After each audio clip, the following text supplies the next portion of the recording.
Hi friends, welcome to Sudhashri Kitchen. இப்போ நம்ம பார்த்துட்டு இருக்கிறது ஆனியன் பிரியாணி. சின்ன வெங்காயத்தை பயன்படுத்தி நாம இன்னைக்கு பிரியாணி செஞ்சிருக்கோம். ரொம்ப சூப்பரா இருக்கும். நாம எப்பவுமே வெஜிடபிள் பிரியாணி, காளான் பிரியாணி, முருங்கீரை பிரியாணி இந்த மாதிரி விதவிதமா பிரியாணி செய்வோம். இன்னைக்கு சின்ன வெங்காயத்தை பயன்படுத்தி நம்ம பிரியாணி செஞ்சிருக்கோம். ரொம்ப சூப்பரா இருக்கும். இந்த சின்ன வெங்காயம் பிரியாணிக்கு நம்ம ஆனியன் ரைஸ் வச்சு சாப்பிட்டா ரொம்ப சூப்பரா இருக்கும். பிரியாணி எப்படி இருக்குதுன்னு பார்க்கலாமா?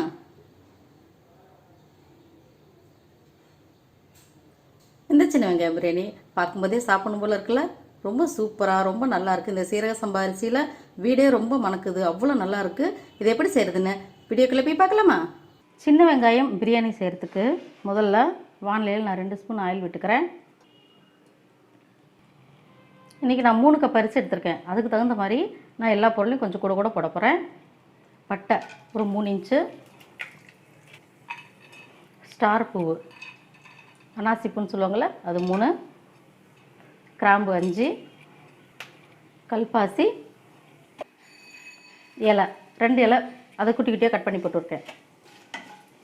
அதை லேசாக வறுத்துக்கலாம்.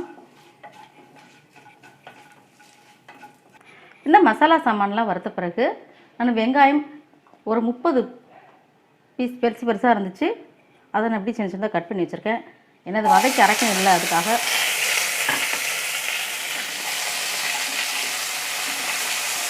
சின்ன வெங்காயத்தை நல்லா நம்ம ஃப்ரை பண்ணிக்கலாம். இந்த வெங்காய பிரியாணி ரொம்பவே சூப்பராக இருக்கும். நம்ம நிறைய வகை பிரியாணி பார்த்துருப்போம். இந்த வெங்காய பிரியாணி ரொம்ப டிஃப்ரெண்ட் டேஸ்ட்டில் ரொம்ப சூப்பராக இருக்கும். குழந்தைங்க ரொம்ப விரும்பி சாப்பிடுவாங்க. நான் சேர்த்த மசாலா சாமானெல்லாம் 3 கப் அரிசிக்கு தகுந்த மாதிரி நான் எடுத்திருக்கேன். நீங்கள் பார்த்து அது உங்கள் வீட்டுக்கு எப்படி செய்யணுமோ அதுக்கு தகுந்த மாதிரி பார்த்து எடுத்துக்கணும். இப்போ இது கூட சிகப்பு மிளகாய் 4 சேர்த்துக்கலாம். நம்ம இந்த அரைக்கிற பொருளுக்கு இந்த சிவப்பு மிளகாய் சேர்த்துக்கலாம். வதக்கும் போது பச்சை மிளகாய் சேர்த்துக்கலாம். அடுத்தது 20 பல் பூண்டு இது உரித்து வச்சுருக்கேன், அதையும் சேர்த்துக்கலாம். அடுத்தது பழுத்த தக்காளி 3 தக்காளி பெரிய பெரிய தக்காளி அரைச்சி அதை கட் பண்ணி வச்சுருக்கேன், அதை சேர்த்துக்கலாம். இப்போ அது கூட 1/2 ஸ்பூன் உப்பு சேர்த்துக்கலாம். எல்லாத்தையும் சேர்த்து நல்லா வதக்கிக்கலாம். கடைசியாக இது கூட ஒரு 2 இன்ச்சு இஞ்சி எல்லாத்தையும் சேர்த்துட்டு நம்ம நல்லா வதக்கிக்கலாம். இப்போ நம்ம போட்ட தக்காளியும் நல்லா குழவே வெந்துருச்சு. தக்காளி நல்லா குழவே வெந்த பிறகு நம்ம இந்த ஸ்டவ் ஆஃப் பண்ணிக்கலாம். ஆஃப் பண்ணிவிட்டு இது நல்லா சூடு ஆற வச்சு நம்ம இதை நல்லா விழுதாக அரைச்சி எடுத்துகிட்டு வரணும். இது சூடு ஆறட்டும். அடுத்தது என்ன செய்யறதுன்னு பார்க்கலாம். இப்போ நம்ம வதக்கின விழுத எல்லாத்தையும் நம்ம நைஸாக அரைச்சி எடுத்துகிட்டு வந்தாச்சு. அடுத்தது குக்கரில் ஒரு 3 ஸ்பூன் ஆயில் விட்டுக்கலாம்.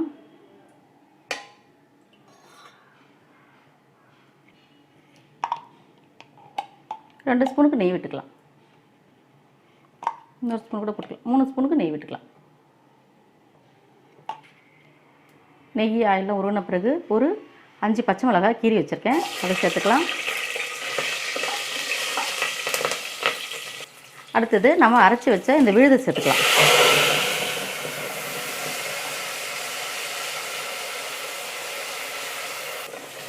இந்த விழுதை நல்லா நம்ம வதக்கிக்கலாம். அடுத்தது சின்ன வெங்காயத்தை முழுசாக அப்படியே போடுறேன்.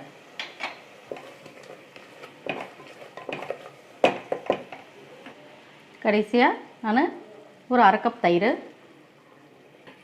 சேர்த்து நல்லா வதக்கி விட்டுக்கலாம். அடுத்தது அரிசி சேர்த்துக்கிற டைம் வந்துருச்சு.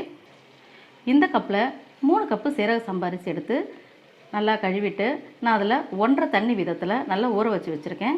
1/2 மணி நேரம் ஊறிடுச்சு. நம்ம இப்போ இந்த தண்ணி இதோடு சேர்த்துக்கலாம். இப்போ நம்ம அடி பிடிச்சிடாமல் நல்லா இதை கலந்து விட்டாச்சு. இந்த பாருங்கள், எதுவும் அடி எதுவும் பிடிக்கல. இப்போ தான் நல்லாயிருக்கும். இப்போ 1 கப் அரிசிக்கு 1.5 கப்பு விதத்தில் நான் 4.5 கப்பு தண்ணியை நான் இதில் சேர்த்துக்க போகிறேன். இது அந்த அரிசியில் ஊறிக்கிட்டே இருந்த தண்ணி. பிரியாணிக்கு தேவையான அளவுக்கு உப்பு சேர்த்துக்கலாம். இப்போ இந்த தண்ணி நல்லா கொதித்து வரட்டும். நல்லா கலந்து விட்டாச்சு. கீழே மசாலா அதை ஒட்டி இருந்துச்சுன்னா அடி பிடிச்சிரும். அதனால் நல்லா கலந்து விட்டுட்டேன். இப்போ இந்த தண்ணி கொதித்து வரட்டும். இப்போ நம்ம வெங்காய பிரியாணிக்கு நல்லா தண்ணி நல்லா கொதித்து சூப்பராக கொதித்து வந்திருக்கு. இப்போ இந்த மாதிரி ஸ்டேஜில் இப்போ நம்ம அரிசி இதில் சேர்த்துக்கலாம். சீரக சம்பா அரிசி இது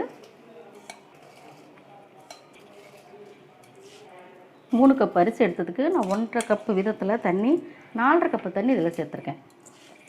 நம்ம உப்பும் செக் பண்ணியாச்சு, ரொம்ப கரெக்டாக இருக்குது. நல்லா கலந்து விட்டாச்சு. கொதி வர ஆரம்பிக்குது. இப்போ நம்ம முன்னா சரியாக இருக்கும். வெயிட் போட்டுருவோம். அடுத்தது இது ஒரு 2 விசில் வரணும். அது வரைக்கும் நம்ம வெயிட் பண்ணுவோம். 2 விசில் வந்து நான் ஆஃப் பண்ணிவிட்டு உடனே திறக்கக்கூடாது. ப்ரெஷர்லாம் அதுவோ தானாக அடங்கின பிறகு தான் நம்ம திறக்கணும். நார்மலாக திறந்தால் பிரியாணி நல்லா இருக்காது. இப்போ 2 விசில் வந்தாச்சு. ப்ரெஷர் நல்லா அடங்கிடுச்சு.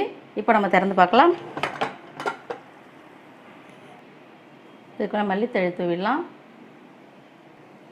கொஞ்சமாக புதினா தழை, 1 ஸ்பூன் நெய் விட்டுக்கலாம். மெல்ல கிளறி எடுத்துக்கலாம்.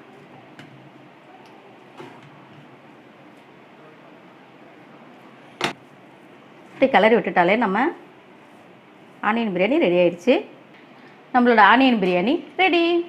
மெல்ல குக்கரெல்லாம் ஆஃப் பண்ணிட்டு மெல்ல கலந்து விட்டாலே கொஞ்ச நேரத்தில் இந்த மாதிரி உதிரி உதிரியாக வந்துடும். உங்களுக்கு இந்த சின்ன வெங்காயம் பிரியாணி பிடிச்சிருந்துச்சுன்னா சுதாஸ்ரீ கிச்சனுக்கு சப்ஸ்கிரைப் பண்ணுங்கள், ஃப்ரெண்ட்ஸ் அண்ட் ரிலேட்டிவ்க்கு ஷேர் பண்ணுங்கள், லைக் பண்ணுங்கள், கமெண்ட் பண்ணுங்கள். ஆரோக்கியமானதை சமைப்போம், ஆனந்தமாக இருப்போம். தேங்க்யூ.